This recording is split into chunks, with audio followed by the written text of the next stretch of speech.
সে এক আদিম সময়ে। পৃথিবী তখনও জনশূন্য, কোলাহলমুক্ত। আদি পিতা আদম এর দুই পুত্র হাবিল ও কাবিল।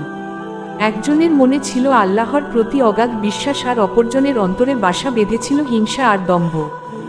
ঘটনার সূত্রপাত একটি কোরবানিকে কেন্দ্র করে। হাবিল তার পালিত পশুদের মধ্যে সবচেয়ে সুস্থ ও সুন্দর ভেড়াটি আল্লাহর উদ্দেশ্যে উৎসর্গ করল। অন্যদিকে কাবিল তার নিকৃষ্ট কিছু শস্য দিয়ে দায়সারাভাবে কোরবানি পেশ করল। আসমান থেকে আগুন নেমে এসে হাবিলের কোরবানি কবুল করে নিল, কিন্তু কাবিলেরটি পড়ে রইল অবহেলিত। হিংসায় জ্বলে উঠল কাবিল। সে হাবিলের সামনে দাঁড়িয়ে হুঙ্কার দিয়ে বলল, আমি তোমাকে অবশ্যই হত্যা করব। হাবিল শান্ত কণ্ঠে উত্তর দিল, আল্লাহ কেবল মুত্তাকিদের, যারা তাকে ভয় পায়, আমলি কবুল করেন।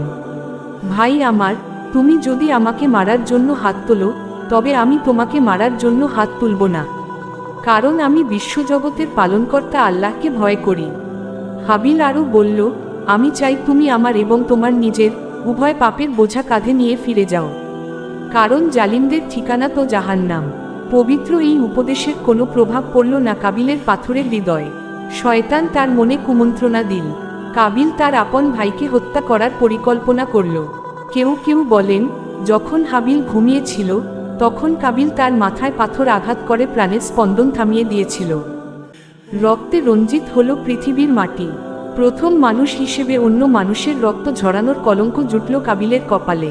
হত্যার পর সে আতঙ্কিত হয়ে পড়ল, ভাইয়ের নিথর দেহটি নিয়ে কি করবে ভেবে পাচ্ছিল না।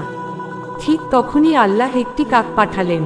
কাকটি মাটি খুঁড়ে আরেকটি মৃত কাককে মাটি চাপা দিচ্ছিল। এটি দেখে কাবিল বিলাপ করে বলে উঠল, হায় আফসোস, আমি কি এই কাকটার মতো হতে পারলাম না যে আমার ভাইয়ের লাশটা লুকা। অনুতাপ আর গ্লানি নিয়ে সে তার ভাইকে সমাহিত করল। হাবিলের ধৈর্য আর ত্যাগ অমর হয়ে রইল ইতিহাসের পাতায়, আর কাবিলের হিংসা হয়ে থাকল চিরন্তন এক সতর্কবার্তা। হিংসা মানুষের বিচার বুদ্ধি কেড়ে নেয়। অন্যায়ভাবে একজনকে হত্যা করা মানে গোটা মানবজাতিকে হত্যা করা। আল্লাহ মানুষের অন্তরের শুদ্ধতা এবং তাকওয়া দেখেন, লোক দেখানো উপচার নয়।